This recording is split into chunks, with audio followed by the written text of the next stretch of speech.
पढ़ेंगे आनुवंशिक पदार्थ। क्या नाम से? आनुवंशिक पदार्थ डीएनए के बारे में पढ़ रहे हैं, पढ़ चुके हैं। अब हम पढ़ेंगे आरएनए। आरएनए आरएनए क्या है? राइबोज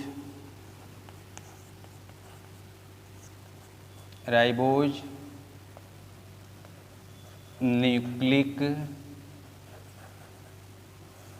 अम्ल। राइबोज न्यूक्लिक अम्ल। यह जो राइबोज न्यूक्लिक अम्ल है, आरएनए है, इसको हम आनुवंशिक पदार्थ तो नहीं कहेंगे, लेकिन वह उसका एक हिस्सा है जो है डीएनए। डीएनए को हम आनुवंशिक पदार्थ के रूप में जानते हैं। आरएनए के अणु भी डीएनए अणुओं की भांति 4 प्रकार के न्यूक्लियोटाइड एकलकों से मिलकर के या एकलकों या मोनोमरों से मिलकर के बने होते हैं, जिनके पॉलीन्यूक्लियोटाइड श्रृंखलाओं अथवा अर्थात बहुलकों के रूप में होते हैं। इन न्यूक्लियोटाइड अणुओं को राइबोन्यूक्लियोटाइड के नाम से जानते हैं। आरएनए अणुओं में इनकी संख्या 70 से 12,000 तक होती है। डीएनए अणुओं की डीऑक्सी राइबोन्यूक्लियोटाइड एकलकों की भांति बहुलीकरण में राइबोन्यूक्लियोटाइड मोनोमरों की 5' 3' दिशा में फास्फेडाइएस्टर बंधों द्वारा आपस में जुड़े होते, तथा यह जो है साइटिडिक अम्ल CMP, यूरिडिलिक अम्ल UMP, एडिनिलिक अम्ल AMP तथा ग्वानिन अम्ल GMP पॉलीन्यूक्लियोटाइड के द्वारा जो है आपस में जुड़े होते। यह जो है इस प्रकार ये 4 प्रकार के होते हैं: cytidine triphosphate, uridine triphosphate, adenosine triphosphate तथा ग्वानिन ट्राइफास्फेट। डीऑक्सीराइबोन्यूक्लियोटाइड की भांति इनके फास्फेट समूह और उसी प्रकार की अल्फ़ा, बीटा और गामा होते हैं। इनके अतिरिक्त फास्फेट समूहों की उच्च ऊर्जा बंधों की ऊर्जा की सहायता से फास्फोडाइएस्टर बंध बनाकर जब ही ये आरएनए की श्रृंखला में जुड़ते हैं, बीटा एवं गामा फास्फेट समूह के साथ पायरोफास्फेट नामक संयुक्त आयन के रूप में पृथक हो जाते हैं। अब है आरएनए अणुओं के प्रकार। आरएनए अणुओं के प्रकार। आरएनए अणुओं के प्रकार हम पढ़ेंगे। आरएनए अणुओं के प्रकार। आरएनए अणुओं के प्रकार। आरएनए अणुओं के प्रकार में हम देखेंगे कि जो है प्रत्येक कोशिका में प्रोटीन संश्लेषण के संचालन हेतु आरएनए के 3 प्रकार के अणु आपस में भाग लेते हैं, जिनको हम राइबोसोमी आरएनए, संदेशवाहक आरएनए, हस्तांतरण आरएनए के नाम से जानते हैं। राइबोसोमल आरएनए क्या है? इसको जो है यह 3 प्रकार का होता है। आरएनए राइबोसोमल राइबोज न्यूक्लिक अम्ल, इसका पूरा नाम है राइबोसोमल राइबोज न्यूक्लिक अम्ल, इसको हम जो है राइबोसोमी आरएनए के नाम से भी जानते हैं। यह जो है ये आरएनए के अणु होते हैं जो सभी कोशिकाओं में पाए जाने वाले राइबोसोम नामक कोशिकाओं की संरचना तथा उनके कार्यकी में भाग लेते हैं। राइबोसोम उन निर्माण स्थलों एवं मंचों का काम करते हैं जिन पर प्रोटीन की पॉलीपेप्टाइड श्रृंखलाओं का संश्लेषण होता है। इसीलिए कोशिकाओं में इन्हीं कोशिकांग की संख्या सबसे अधिक होती है। कोशिकाओं में जो कोशिकांग हैं उन कोशिकांगों में सबसे अधिक संख्या जो है ये आरआरएनए की होती है। यह जो है जिन पर प्रोटीन की पॉलीपेप्टाइड श्रृंखलाएं का संश्लेषण होता है, इसीलिए कोशिकाओं में इन्हें कोशिकांग की संख्या सबसे अधिक होती है। और हम पढ़ रहे हैं आरएनए अणुओं के प्रकार में जो है आरआरएनए, ये हमने बताया कि जो है आरएनए 3 प्रकार का होता है, आरआरएनए, एमआरएनए और टीआरएनए। तो यह जो है आरआरएनए, आप देख रहे हैं कि आरआरएनए क्या है। यह आरआरएनए जो है राइबोसोमी जो है आरएनए के अणु होते हैं। यह इनके जो आरएनए के अणु होते हैं जो सभी कोशिकाओं में पाए जाने वाले होते हैं आरएनए के अणु, और इनकी जो संरचना है, इनकी जो कोशिकाओं में इनकी संख्या जो है बहुत अधिक पाई जाती है। यह जो है स्वीडनबर्ग कहते हैं कि शुक्रांद्रीय कोशिकाओं में साइटोसाल की उपस्थिति के कारण जो है ये प्रत्येक राइबोसोम में 82 प्रोटीन तथा 8 राइबोसोमी आरएनए अणु के होते हैं। यह जो है राइबोसोम्स में प्रोटीन अणुओं से मिलकर के ये राइबो न्यूक्लियोप्रोटीन सम्मिश्रित बनाते हैं और उनमें अधिक से अधिक जो है चतुर्थक संरचना बनाने का गुण होता है। यह तो हमने पढ़ा जो है आरएनए के विषय में। अब हम पढ़ेंगे जो है संदेशवाहक RNA, mRNA.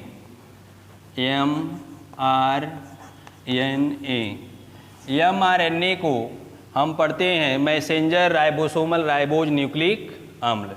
Messenger ribose nucleic अम्ल के नाम से इसको हम जानते हैं। यह जो है इसको हिंदी में संदेशवाहक आरएनए अणु के नाम से जाना जाता है। यह जो है संदेशवाहक आरएनए अणु के नाम से जाना जाता है। ये आरएनए के वे क्रियात्मक अणु होते हैं जिनमें प्रोटीन संश्लेषण की संकेत सूचनाएं डीएनए के जीन्स से लिप्तीकरण के द्वारा जो है बनते हैं, और ये जो है डीएनए के जीन्स से ये स्थानांतरित भी होते हैं। फिर संदेशवाहक आरएनए और साइटोसाल में जाकर के राइबोसोम पर जीन के अनुरूप प्रोटीन अणुओं की पॉलीपेप्टाइड श्रृंखलाओं के संश्लेषण के लिए ये ढांचे का कार्य करते हैं। अर्थात डीएनए की अणु प्रोटीन अणुओं की पॉलीपेप्टाइड श्रृंखलाओं के संश्लेषण के लिए जो है यह उत्तरदायी होती है। इन्हें संदेशवाहक आरएनए अणुओं को के नाम से सन 1961 ईस्वी में जो है फ्रांसिस जैकब फ्रांसिस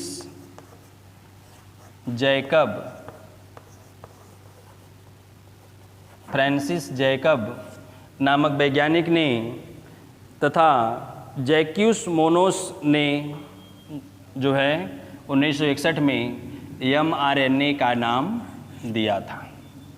ठीक, अगला है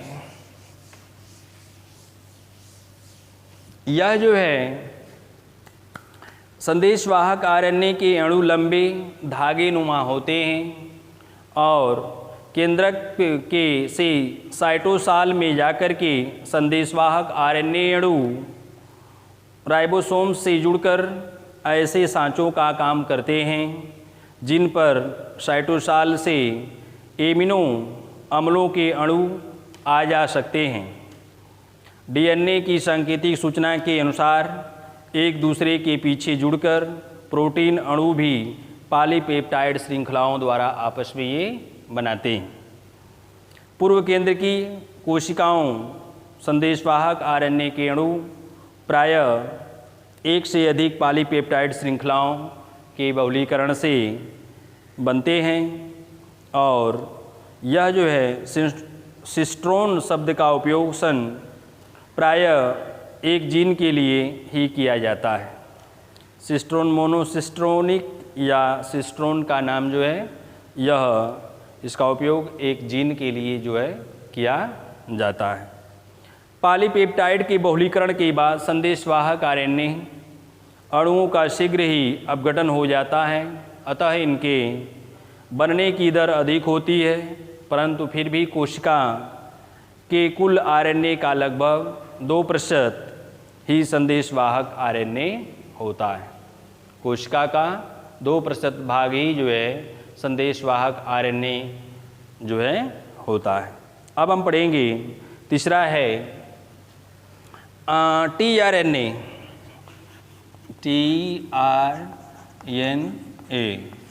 टीआरएनए हम पढ़ेंगे। टीआरएनए क्या है? ट्रांसफर राइबोसोमल राइबोन्यूक्लिकम या हस्तांतरण आरएनए या घुलनशील आरएनए अणु। इसको हम घुलनशील आरएनए अणु के नाम से भी जानते हैं। यह जो है कोशिका के कुल आरएनए में से 16 से 18 अंश हस्तांतरण आरएनए का होता है और टीआरएनए का औसतन अणु 76 न्यूक्लियोटाइड एकलकों अर्थात मोनोमरों के बने सबसे छोटे और घुलनशील अणु होते, अतः इन्हें घुलनशील आरएनए अणु भी कहा जाता है। यह त्रिविम आकृति अत्यधिक कुंडलित एल के आकार की होती है और यह देखा जाए तो जिस तरह से डीएनए की संरचना है उस तरह से इसकी संरचना नहीं होती है। आरएनए जो है यह रेशों में होता है, धागों के समान होता है और उसी के ऊपर जो है फास्फेट अणु आपस में जुड़े होते हैं। एडेनिन, ग्वानिन, साइटोसिन जो है थायमिन की जगह इसमें यूरेसिल नाइट्रोजनी समक्षार उपस्थित होता है। यह जो है हम पढ़ लिए जो है इसके बारे में, किसके बारे में? आरएनए के बारे में हमने पढ़ लिए कि आरएनए का जो है कैसे यह जो है हस्तांतरण होता है। अब हम पढ़ेंगे जो है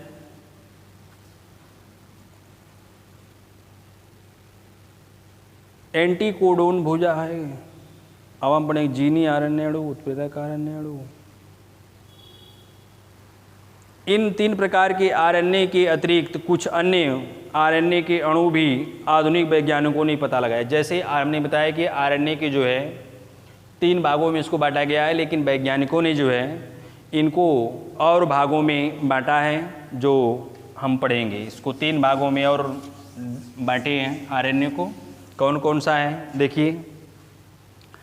अगला है जीनी आरएनए अणु। जीनी आरएनए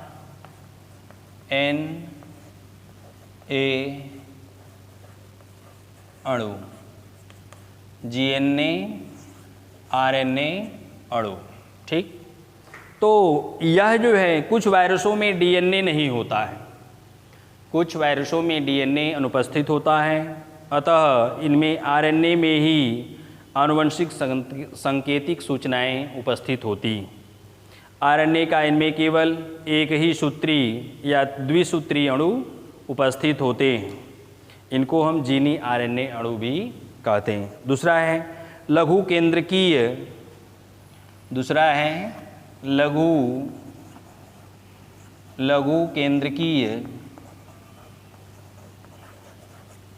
लघु केंद्रकीय आरएनए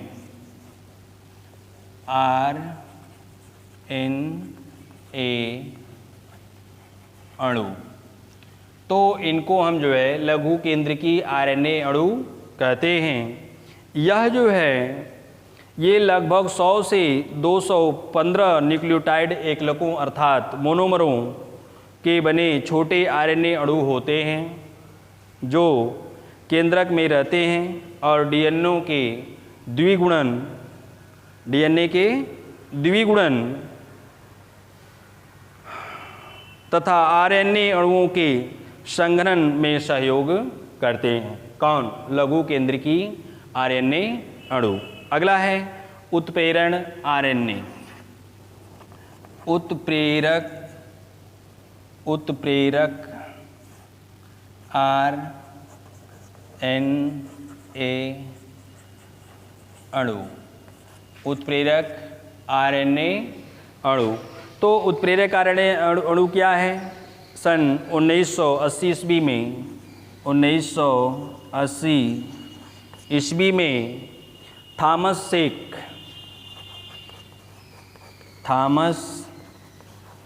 सेक ने जो है एवं सिडनी एल्टमान ने पता लगाया कि कुछ आरएनए अणुओं में जैव उत्प्रेरकों के गुण उपस्थित होते हैं। इन्हें राइबोजाइम्स कहा जाता है।